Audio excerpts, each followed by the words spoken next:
Bismillahirrahmanirrahim. Assalamualaikum warahmatullahi wabarakatuh. Selamat pagi dan salam sehat untuk teman-teman media yang saya hormati. Pagi hari ini kami akan menyampaikan konferensi pers mengenai panitia seleksi pemilihan calon anggota Dewan Komisioner Otoritas Jasa Keuangan untuk periode 2002-2027. Teman-teman wartawan yang saya hormati, seperti diketahui Otoritas Jasa Keuangan atau OJK dibentuk dengan Undang-Undang Nomor 21 Tahun 2011 mengenai atau tentang Otoritas Jasa Keuangan. OJK memiliki tujuan agar seluruh kegiatan jasa keuangan di dalam sektor jasa keuangan terselenggara secara teratur, adil, transparan, dan akuntabel.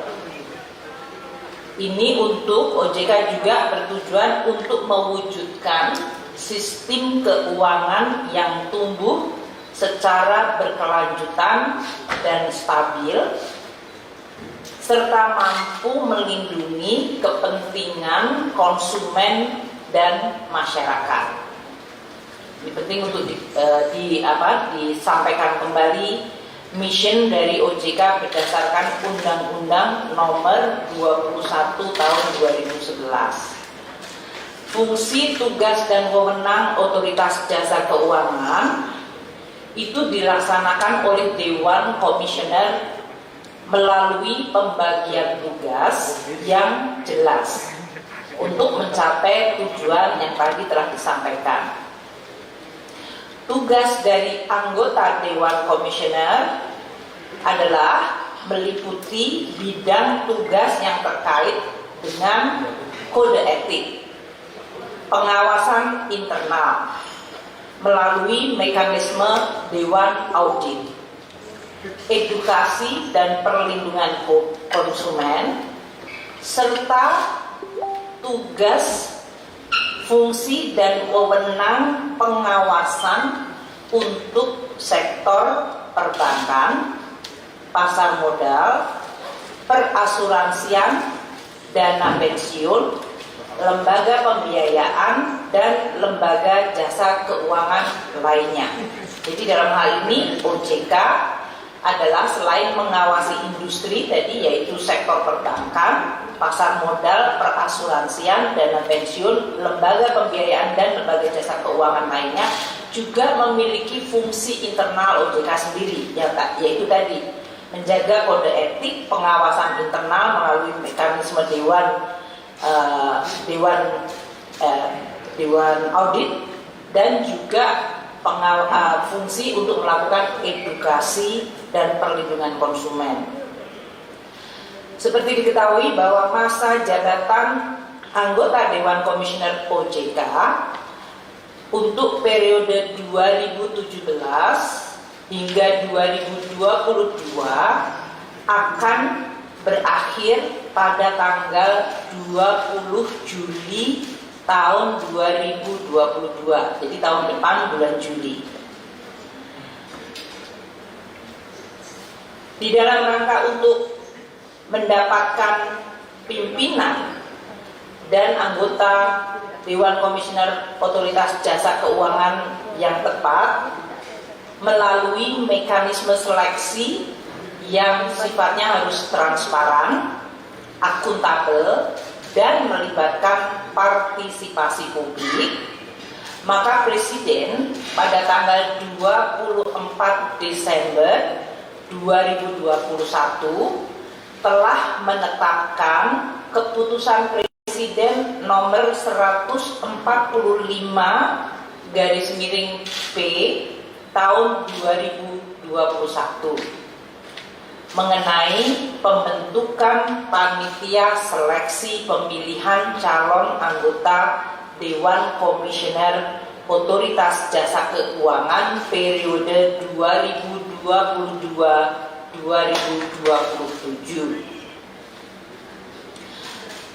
sesuai dengan pasal 11 dari Undang-Undang 21 tahun 2011 tentang Otoritas Jasa Keuangan yang juga beserta penjelasannya. Jadi pasal 11 dan penjelasannya dari Undang-Undang nomor 21 2011 tentang OJK. Panitia seleksi itu dimandatkan di dalam undang-undang tersebut. Panitia seleksi berjumlah 9 orang. Dan keanggotaannya terdiri dari unsur pemerintah, Bank Indonesia, dan masyarakat. Unsur masyarakat, dari sisi unsur masyarakat dituliskan dalam penjelasannya adalah akademisi di sektor jasa keuangan, masyarakat industri perbankan, industri pasar modal, dan atau industri keuangan non-bank yang meliputi perasuransian, dana pensiun, lembaga pembiayaan, dan lembaga jasa lainnya. Jadi ini sudah dituliskan di dalam Undang-Undang nomor 21 tahun 2011 mengenai Otoritas Jasa Keuangan, panitia seleksinya, komposisinya dan jumlahnya. 9 terdiri dari unsur pemerintah, Bank Indonesia, dan masyarakat, di mana masyarakatnya di dalam penjelasannya sangat spesifik, yaitu akademik di bidang jasa keuangan dan dari industrinya. Susunan panitia seleksi yang telah ditetapkan oleh Bapak Presiden berdasarkan keputusan Presiden nomor 145/P tahun 2021 adalah sebagai berikut. 1. Sri Mulyani Indrawati sebagai ketua dan sekaligus merangkap anggota, mewakili pemerintah. Kedua, Peri Warjio sebagai anggota mewakili Bank Indonesia. Ketiga, Kartika Wirjoatmojo sebagai anggota mewakili pemerintah. Keempat, Sua Hasil Nazara sebagai anggota mewakili pemerintah. Kelima, Dodi Budi Waluyo sebagai anggota mewakili Bank Indonesia. Keenam, Agustinus Prasetyantoko sebagai anggota mewakili masyarakat akademisi. Ketujuh, Muhammad Khatib Basri sebagai anggota mewakili masyarakat industri perbankan. Kedelapan, Ito Warsito sebagai anggota mewakili masyarakat industri pasar modal. Dan yang kesembilan, Julian Nur sebagai anggota mewakili masyarakat industri keuangan non-bank. Sesuai keputusan Presiden nomor 145/P tahun 2021 tersebut, panitia seleksi atau pansel memiliki tugas sebagai berikut. 1. Menyusun dan menetapkan jadwal kegiatan seleksi calon anggota Dewan Komisioner Otoritas Jasa Keuangan. Jadi kami akan menyusun dan menetapkan jadwal kegiatan seleksi. Kedua, menyusun dan menetapkan mekanisme seleksi calon anggota Dewan Komisioner Otoritas Jasa Keuangan. Tentu ini juga melihat praktek dalam 2 kali seleksi sebelumnya, karena ini adalah seleksi proses yang ketiga kalinya untuk memilih Dewan Komisioner OJK. Ketiga, mengumumkan penerimaan calon anggota Dewan Komisioner Otoritas Jasa Keuangan. Jadi nanti diumumkan penerimaan calon anggota. Kita akan mengumumkan ke publik termasuk hari ini. Keempat, melakukan pendaftaran dan seleksi administratif calon anggota Dewan Komisioner OJK. Jadi nanti akan diumumkan pendaftaran dan mulai dilakukan pendaftaran dan seleksi yang tahapannya kami sampaikan. Kelima, mengumumkan nama calon yang telah lulus seleksi administrasi untuk mendapatkan masukan dari masyarakat. Jadi sesudah dilakukan seleksi administratif, maka nama-nama tersebut kita umumkan ke publik, kemudian masyarakat memberikan masukan bagi nama-nama tersebut. Keenam, melakukan penilaian dan pemilihan calon anggota Dewan Komisioner Otoritas Jasa Keuangan, termasuk tadi masukan dari masyarakat. Ketujuh, Pansel menyampaikan nama calon anggota Dewan Komisioner Otoritas Jasa Keuangan kepada Presiden, yaitu sebanyak 3 orang calon untuk setiap anggota Dewan Komisioner yang dibutuhkan. Jadi kalau sekarang anggota Dewan Komisioner ada 7 termasuk ketua, maka Pansel akan menyampaikan 7 kali 3, jadi 21 nama. Dan tentu sesudah seluruh proses, Pansel harus memberikan laporan mengenai pelaksanaan tugas seleksi ini kepada Bapak Presiden. Nah, sesuai dengan mandat yang diberikan tersebut dan untuk melaksanakan tugasnya, panitia seleksi dapat melibatkan kementerian, lembaga atau lembaga pemerintah non-kementerian, dan atau pihak-pihak terkait lainnya apabila dipandang perlu. Ini di dalam rangka untuk mendapatkan seleksi yang terbaik. Masa kerja Pansel ini akan terhitung sejak diberlakukannya keputusan Presiden nomor 145/P tahun 2021, yaitu tanggal 24 Desember 2021 sampai dengan ditetapkannya anggota Dewan Komisioner Otoritas Jasa Keuangan untuk periode 2022 hingga 2027. Jadi kami mulai bekerja tanggal 24 Desember sesudah Kepres ini, dan ini akan berakhir pada saat anggota Dewan Komisioner nanti untuk periode 2022-2027 ditetapkan. Kami memulai dengan pengumuman dan pendaftaran untuk proses seleksi. Pengumuman untuk pembukaan pendaftaran sebagai calon anggota Dewan Komisioner Otoritas Jasa Keuangan periode 2022 hingga 2027 telah dimuat dan dapat dilihat di akan dimuat di Surat Kabar Harian Kompas edisi 3 Januari 2022.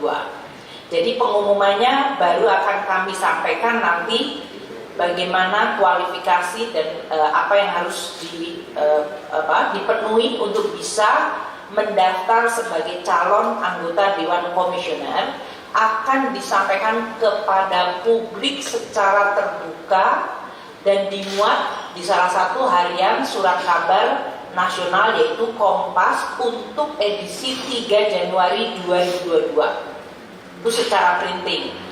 Dan kita juga memuat secara online di laman https://seleksi-dkojk kemenkeu.go.id. Jadi dalam hal ini nanti selain kita menyampaikan di surat kabar nasional secara printing, kita juga mencantumkan pembukaan pendaftaran calon anggota Dewan Komisioner di laman https://dkojk.kemenku.go.id. Semuanya tulisan kecil atau huruf kecil. Pendaftaran untuk calon anggota Dewan Komisioner OJK dibuka untuk 7 posisi jabatan, yaitu yang 7 posisi jabatan, karena ini adalah 7 posisi jabatan yang sifatnya non ex officio untuk Dewan Komisioner Otoritas Jasa Keuangan. Seperti diketahui, Dewan Komisioner Otoritas Jasa Keuangan memiliki 2 posisi yang ex officio, yaitu satu yang berasal dari Kementerian Keuangan dan yang satu lagi adalah dari perwakilan Bank Indonesia. Jadi DK OJK itu ada 9, yang 2 ex officio dari Kementerian Keuangan dan Bank Indonesia, yang 7 dipilih melalui proses seleksi yang sekarang sedang dimulai untuk periode 2022-2027. Ketujuh posisi yang non ex officio Dewan Komisioner Otoritas Jasa Keuangan tersebut adalah sebagai berikut. 1. Jadi seleksi ini akan memilih 1 ketua merangkap anggota Dewan Komisioner OJK. Posisi kedua adalah wakil ketua DKOJK yang sekaligus sebagai ketua komite etik merangkap anggota DKOJK.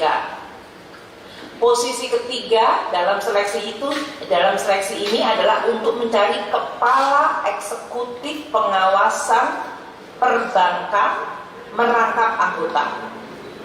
Posisi yang keempat adalah kepala eksekutif pengawas pasar modal, kepala eksekutif pengawas pasar modal yang sekaligus merangkap anggota. Yang kelima, posisi yang dicari melalui seleksi ini adalah kepala eksekutif pengawas perasuransian, dana pensiun, lembaga pembiayaan dan lembaga jasa keuangan lainnya merangkap anggota. Posisi keenam, ketua Dewan Audit merangkap anggota. Dan posisi ketujuh adalah anggota yang membidangi edukasi dan perlindungan konsumen. Itu 7 posisi yang akan dibuka untuk seleksi dan pendaftaran bagi calon-calon yang akan mendaftar untuk posisi 7 tersebut. Pasal 15 Undang-Undang Nomor 21 Tahun 2011 tentang Otoritas Jasa Keuangan mencantumkan syarat untuk mendaftar. Jadi dalam hal ini persyaratan pendaftaran sebagai calon anggota Dewan Komisioner Otoritas Jasa Keuangan tercantum di dalam Undang-Undang Nomor 21 Tahun 2011 Pasal 15.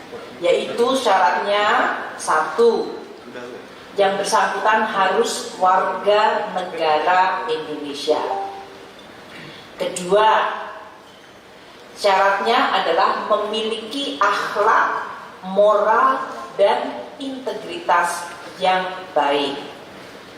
Ketiga, syarat calon anggota DKOJK harus cakap melakukan perbuatan hukum.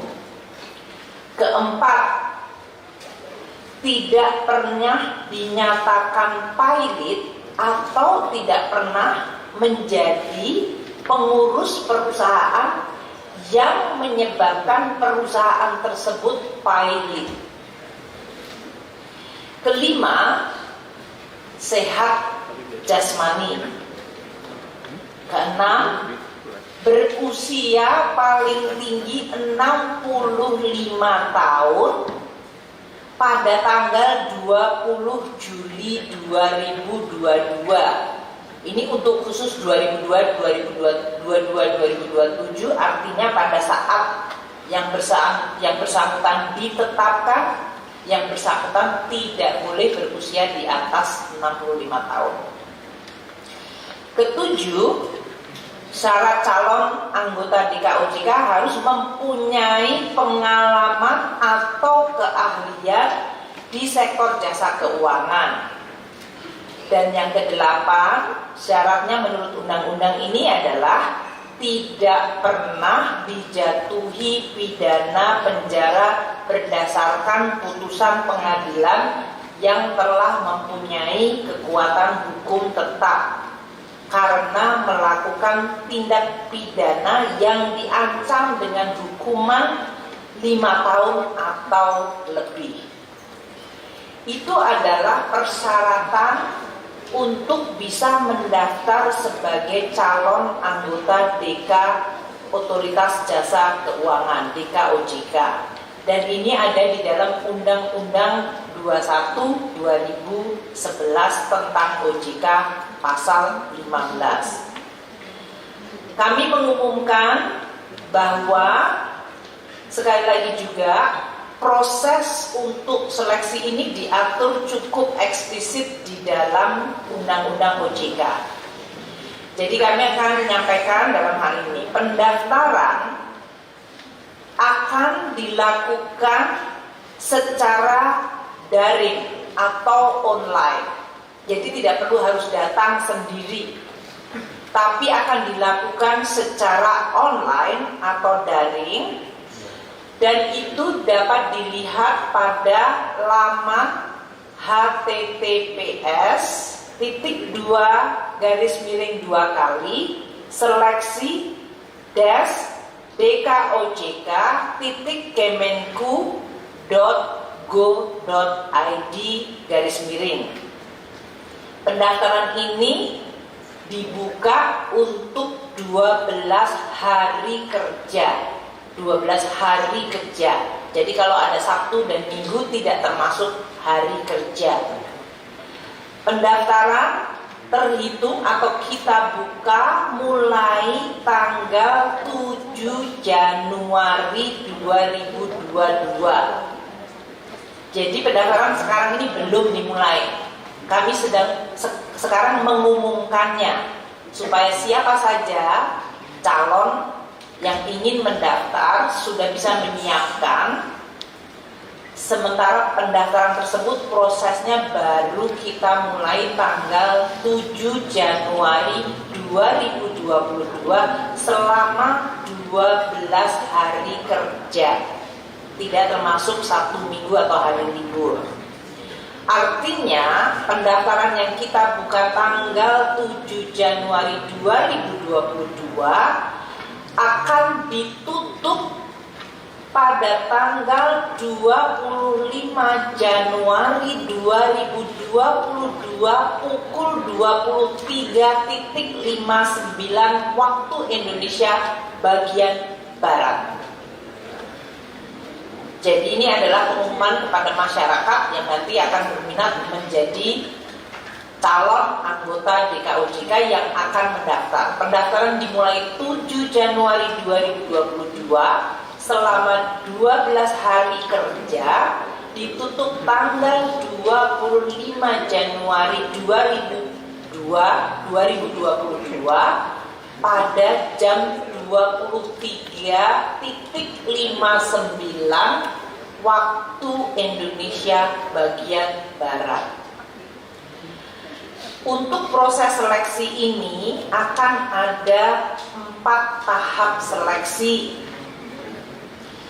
calon anggota Dewan Komisioner yang mendaftar akan melalui 4 tahap seleksi. Tahap yang pertama adalah seleksi administrasi, pemenuhan syarat administrasi.